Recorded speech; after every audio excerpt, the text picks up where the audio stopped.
На непол месец до почетокот на меѓународната манифестација Денови на македонска музика, Сојузот на композитори со ревизијата на годишната програма за култура остана без денар за нејзиното организирање.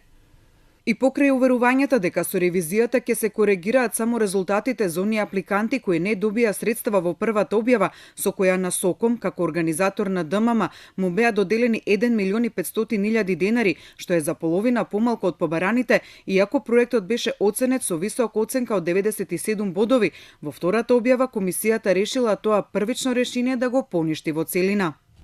Од СОКОМ најавија приговор во кој ќе укажат како што велат на опасностите од оваа одлука на комисијата, со која се нанесува повеќекратна и далекусежна штета врз меѓународниот углед на манифестацијата кај нејзините годинашни интернационални партнери. И режисерката Зоја Бузалковска на Фејсбук напиша дека ревидираната годишна програма е забошотување и тивка уцена на оние кои сакаат нивните институции да продолжат да постојат, наместо да се направи темелна ревизија. Срамно е што министерот за култура мисли дека го решил проблемот. Срамно е што премиерот не мисли дека треба да побара оставка од ресорниот министер по еден ваков скандал и што се задоволува со ваква солуција.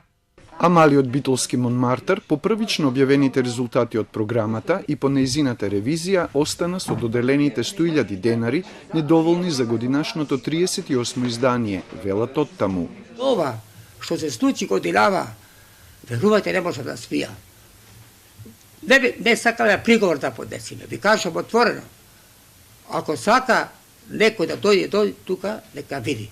И ако сака да помогне, да ќе види тие деца како творат по битолските улици и во Охрид, во Крушево. На вчера одржаната надзорна расправа на барање на опозицијата за распределбата на средствата со годишната програма, министерот за култура Адеми се бранеше дека не го користел дискреционото право да одлучува по апликациите, туку дека за нив решавале комисиите. Истрага за резултатите од годишната програма за култура започна и антикорупцијската комисија.